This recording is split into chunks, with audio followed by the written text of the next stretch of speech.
नमस्ते दोस्तों, आज हम किसी विशेष जगह की नहीं बल्कि एक विशेष शख्सियत की लाइफ जर्नी की बात करेंगे। भारत के हृदय में एक बालक ने असाधारण आध्यात्मिक यात्रा शुरू की। यह बालक था नीलकंठ वर्णी, जिसकी साधना और त्याग आने वाली पीढ़ियों के लिए प्रेरणा स्रोत बन गई। 1781 में जन्मे नीलकंठ बाल्यावस्था से ही सांसारिक मोह माया से दूर रहते थे।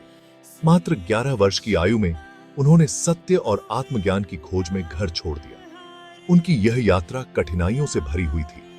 बर्फीले पहाड़, तेज गर्मी और मूसलाधार बारिश के बीच भी वे डटे रहे।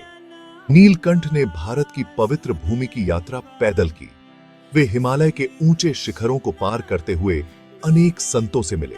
महाराष्ट्र के पंढरपुर और ओडिशा के पुरी जैसे तीर्थ स्थलों पर उन्होंने ध्यान किया। गंगा, यमुना, नर्मदा और ताप्ती नदियों के किनारे साधना करते हुए उन्होंने प्राचीन शास्त्रों का अध्ययन किया और उनकी भक्ति और ज्ञान का स्तर ऊंचा होता चला गया। गुजरात के लोज गांव में नीलकंठ की मुलाकात मुक्तानंद स्वामी से हुई, जो श्री रामानंद स्वामी के प्रमुख शिष्य थे। मुक्तानंद स्वामी की आध्यात्मिक शक्ति से प्रभावित होकर नीलकंठ ने उनके मार्गदर्शन की इच्छा जताई।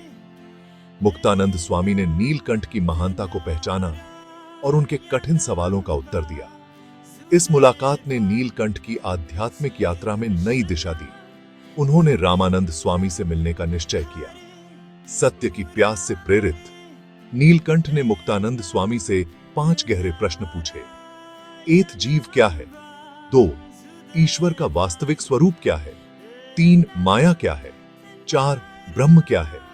5 परम ब्रह्म कौन है?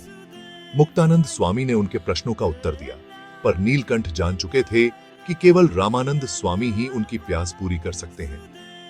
गुजरात के फैननी में रामानंद स्वामी से भेंट के दौरान उन्होंने नीलकंठ में दिव्यता देखी और उन्हें वैष्णव दीक्षा देकर सहजानंद स्वामी नाम ही यह उनके जीवन का महत्वपूर्ण मोड़ था। उन्होंने स्वयं को अपने गुरु की शिक्षाओं और धर्म की सेवा में समर्पित कर दिया। रामानंद स्वामी ने जेतपुर में एक सभा के दौरान सहजानंद स्वामी को अपना उत्तराधिकारी घोषित किया। सहजानंद स्वामी ने अपने गुरु से 2 वरदान मांगे।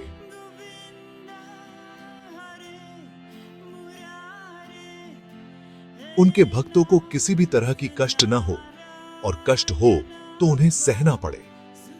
2 उनके अनुयायी कभी भोजन और वस्त्र की कमी से न जूझें। रामानंद स्वामी ने सहर्ष ये वरदान स्वीकार किए और जल्द ही संसार से विदा ले ली। रामानंद स्वामी के देहांत के बाद सहजानंद स्वामी ने अपने अनुयायियों का मार्गदर्शन किया। उन्होंने पूरे भारत में यात्रा की, प्रेम, भक्ति और धर्म की शिक्षा दी। उनकी सरल और गहरी शिक्षाओं में आंतरिक शुद्धता, निस्वार्थ सेवा और ईश्वर में अटूट विश्वास पर जोर दिया गया। सहजानंद स्वामी का जीवन उनकी शिक्षाओं का प्रमाण था। उन्होंने सादगी और अनुशासन से जीवन जिया, सभी का सम्मान किया और समान रूप से प्रेम दिया। उन्होंने सिखाया कि सच्ची मुक्ति तब मिलती है जब हम अपने भीतर की दिव्यता को पहचानते हैं। उनकी शिक्षाएं आज भी लाखों लोगों को प्रेरित करती हैं। नीलकंठ वर्णी का सहजानंद स्वामी में रूपांतरण एक ऐसी यात्रा है जो हमें धैर्य, विश्वास और सत्य की खोज का महत्व सिखाती है।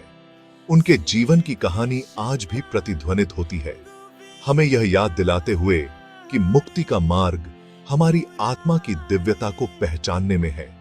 और इस कहानी का साक्षी ऐसा पिपलाना धाम हमें उनके होने का एहसास आज भी दिलाता है। यह धाम ओझत नदी के किनारे है। वह जाकर आपके मन को एक अनोखी शांति का एहसास मिलेगा। तो दोस्तों, यह थी इनकी जिंदगी की आध्यात्मिक कहानी।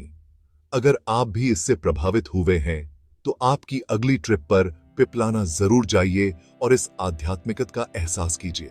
और इस वीडियो को लाइक और शेयर जरूर करें और हमारे चैनल एपिक एक्सप्लोरेशन को सब्सक्राइब करना ना भूलें। धन्यवाद।